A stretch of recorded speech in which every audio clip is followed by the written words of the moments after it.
आप देख रहे हैं आर के दांगी चैनल। आज की वीडियो में हम बात करेंगे आईटीआई ट्रेनिंग ऑफिसर का जो रिजल्ट जारी हुआ है उस रिजल्ट की ज्वाइनिंग या डॉक्यूमेंट वेरिफिकेशन कब होंगे और कैसे आपको पता चलेगा कि डॉक्यूमेंट वेरिफिकेशन आपको कहां पर जाना है वेरिफिकेशन कराने और क्या क्या डॉक्यूमेंट लेके जाना है और इसकी जानकारी आपको कौन सी वेबसाइट से मिलेगी। ये सारी बातें हम इस वीडियो में आपके साथ डिस्कस करेंगे। साथियों, अगर चैनल सब्सक्राइब नहीं किया तो चैनल को सब्सक्राइब जरूर कर लें और साथ ही साथ हमारा आर के दांगी ऐप भी डाउनलोड कर लें।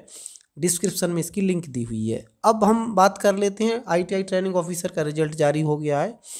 वेटिंग को लेके भी तरह तरह से लोग पूछ रहे हैं कितने तक क्लियर होगी। ये तो ठीक है, कोई 100% तो कोई जानकारी दे नहीं पाएगा आपको। और आपकी जो रिजल्ट के साथ साथ आपके कुछ क्वेश्चन ये भी हैं कि किसी के नाम में या कुछ ऐसी त्रुटि हुई हैं जो एक्सेप्टेबल है डॉक्यूमेंट वेरिफिकेशन में, मैं वो भी बात करूँगा। अभी देखिएगा, जैसे ही आपका डॉक्यूमेंट वेरिफिकेशन की सूचना जारी होगी तो जो वेबसाइट है वो भी मैं अभी बता दूंगा, स्क्रॉल अभी देख के। लेकिन अभी मैं आपको बता दूंगा इस तरीके का आदेश जारी होगा। ये जैसे 2000 लिखा है, भर्ती परीक्षा 2024 कार्यरत, ये इस तरीके के जो डॉक्यूमेंट वेरिफिकेशन के लिए बुलाया गया था। देखिएगा, ये 6 एवं 7 नवंबर को 11 बजे बुलाया गया था। ये भर्ती परीक्षा कौन सी थी? ये 2024 वाली भर्ती परीक्षा थी, जिसमें कि एसटी वाले जो बैगा वेरिया और जो कुछ जातियां ऐसी हैं जिनको डायरेक्ट बुलाया गया था।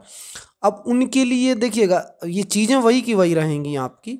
इस तरह का एक आदेश निकलेगा। ये आदेश आपको कहाँ पर देखने को मिलेगा वो भी मैं आपको बता दूंगा। चलिए, ये क्या, जैसे ये एक आवेदन पत्र है, आपको क्या करना रहेगा, इस तरीके का एक आवेदन पत्र आपको इस तरीके से बनाना रहेगा। आप इसमें अपनी डिटेल भरेंगे, फ़ोटो चिपकाएंगे। आप कोशिश ये करें कि जैसा आपने फॉर्म भरा था वही वाला फ़ोटो चिपकाएं, कोई दूसरा फ़ोटो, मतलब ऐसा है कि कोई फ़ोटो में ऐसा डिफरेंस ना हो जिससे कि ये लगे कि दो अलग लोगों के फ़ोटो हैं। फ़ोटो वही यूज़ करें आप जो, बाकी आपकी जो डिटेल है आप वही डिटेल भरें जो आपने फॉर्म भरते टाइम भरी थी या एक्चुअली जो आपकी डिटेल है। ठीक है, इसमें आप अपनी जानकारी जो मैंने बता दी आपको, ये चीज़ भरनी रहेगी आपको जब डॉक्यूमेंट वेरिफिकेशन होगा। ये प्रमाण पत्र है कि मेरी द्वारा जो जानकारी भरी गई है वो सही है। इस तरीके से ये, अब यहाँ पर आप देखेंगे इस तरीके का आपको एक और फॉर्म फिल करना रहता है जिसमें प्रशिक्षण अधिकारी, जिस भी आपका पद पे चयन हुआ है, फिर आपकी जो मेरिट में नाम है, यहाँ पर अगर आपने 7 ट्रेड में आपका नाम आया है तो वो आपसे पूछते हैं कि आप अपनी चॉइस फिलिंग दें कि पहले नंबर पर आप यहाँ अगर ज्वाइन कर लेते हैं तो फिर आपकी बाकी जगह की जो नाम है वहाँ से आपका वरीयता समाप्त हो जाएगी। ये सहमति आपसे मांगी जाती है। देखिएगा, लेकिन स्वेच्छा से मैं इस वाले पद पे ज्वाइन करना चाहता हूँ, बाकी जगह पर मेरी उम्मीदवारी निरस्त मानी जाएगी, इसमें सहमति है। ठीक है, एक तो चीज़ ये आ जाती है। ये लेकिन तब आएगी जब आप 7 जगह पर मेरिट लिस्ट में हैं, तब आएगी। वेटिंग वाले का ये कंसेप्ट नहीं रहता है। वेटिंग में ये होता है कि भाई वेटिंग में आपका जब नाम आ जाएगा ऊपर तो फिर आपको ये फॉर्म भरने में कोई दिक्कत नहीं रहेगी। ये जो चेक लिस्ट बनाई है, ये चेक लिस्ट को कौन चेक करेगा? जो वहाँ पर अधिकारी होंगे। ये चीज़ें आपको देखिएगा, मैं आपको बता देता हूँ मूल्यता जिनसे मेरिट प्रभावित होती है उन चीज़ों में अगर गलती पाई जाती है, जैसे आपका जाति प्रमाण पत्र सही नहीं है, आपका जो 10th की मार्कशीट में जो आपकी डेट ऑफ बर्थ है या जानकारी है वो सही नहीं है, अगर आपके नाम में थोड़ी बहुत गलती होती है, आपके पिता के नाम में, वो एक्सेप्टेबल गलतियां ऐसी हैं कि उनसे कोई मेरिट प्रभावित नहीं होगी, या जो गलतियां 15 दिन या 20 दिन में सुधरवा सकते हैं आप कहीं पर भी जाकर, वो वाली गलतियों को एक्सेप्ट किया जाता है।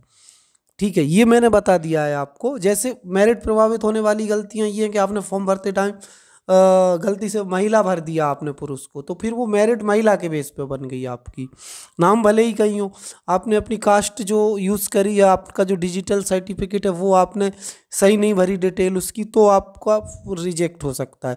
सही पाया गया, ये अधिकारी, ये परीक्षण समिति साइन करती है। जो देखिएगा 1 2 3 4 5 लोग हैं, इन पर नाम होते हैं। अब ये देखिए, दस्तावेज सत्यापन हेतु अभिलेखों का क्रम ये आपका रहेगा। बुलावा पत्र, कॉल लेटर, बायोडाटा फॉर्म है, रोजगार पंजीयन, 10वीं की अंक सूची, जन्म तिथि सत्यापन हेतु। 10वीं की अंक सूची किसके लिए है? आपकी सिर्फ आपकी डेट ऑफ बर्थ मिलान के लिए। पद से संबंधित ये सारी डिटेल आपकी लिखी हुई है। मूल निवासी, जाति प्रमाण पत्र है, और बाकी जो भी है आपके दूसरे अगर आपके पास हैं तो वो सारी चीज़ें। और इस तरीके की एक लिस्ट जारी होगी, उसमें आपकी डेट लिखी रहेगी कि आपको किस डेट में डॉक्यूमेंट वेरिफिकेशन के लिए जाना है। ये मोस्टली 15 दिन से 20 दिन का समय लग सकता है आपके लिए डॉक्यूमेंट वेरिफिकेशन के लिए। फिर डॉक्यूमेंट वेरिफिकेशन में भी क्या होता है दोस्तों कि समय दिया जाता है, फिर एक आध और लेटर जारी होगा 20 दिन 25 दिन में। तो आप ये मान के चलें कम से कम डॉक्यूमेंट वेरिफिकेशन से ज्वाइनिंग तक कम से कम 2 महीने का समय लग जाता है फाइनल आपकी लिस्ट जारी होने में, मतलब आपका ऑर्डर जारी होने में, नियुक्ति पत्र। क्योंकि समय देते हैं 20 दिन 15 दिन देंगे कि कुछ सुधार के लिए, और जो लोग अनुपस्थित हैं उनको भी समय दिया जाता है कि भाई एक बार और आप आके अपने डॉक्यूमेंट वेरिफिकेशन करा सकें। ये चीज़ें होती हैं।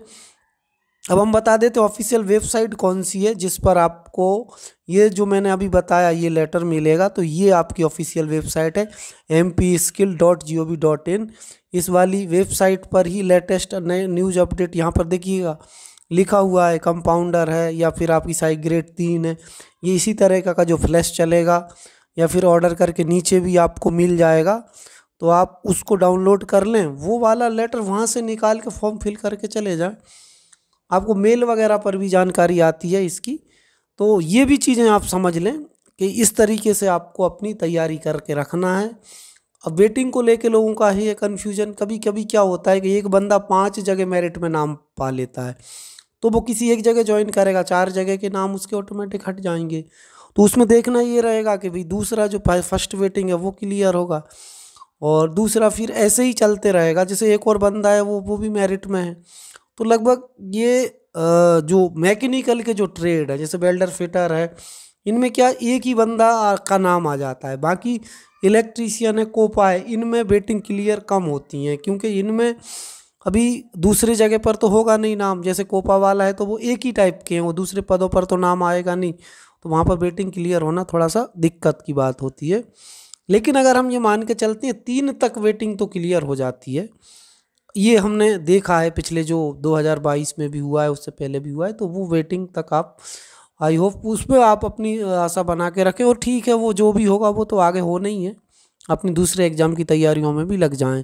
तो ट्रेनिंग ऑफिसर को लेके ये अपडेट था जो हमने आपको बता दिया है। साथ ही साथ 2025 की भी ट्रेनिंग ऑफिसर का अपडेट आ गया है, तो आप तैयारी में लग जाइए। हमारी जो ऐप है वहाँ पर जुड़ जाइए जिनका अभी तक नाम नहीं आया है, और साथ ही साथ अभी जो फॉर्म आपके भरा रहे हैं ऑफिस असिस्टेंट का, बिजली विभाग का है, और दूसरे जो फॉर्म चल रहे हैं आपके, अभी आज रेलवे ग्रुप डी का भी आ गया है, तो वो फॉर्म भी आप भरें। उसमें भी 36 वर्ष तक एज मांगी है। तो ये एक हमने अपडेट दे दी। आने वाली वीडियो में भी कुछ हम नया लेके आएंगे, इसलिए चैनल को सब्सक्राइब करना ना भूलें।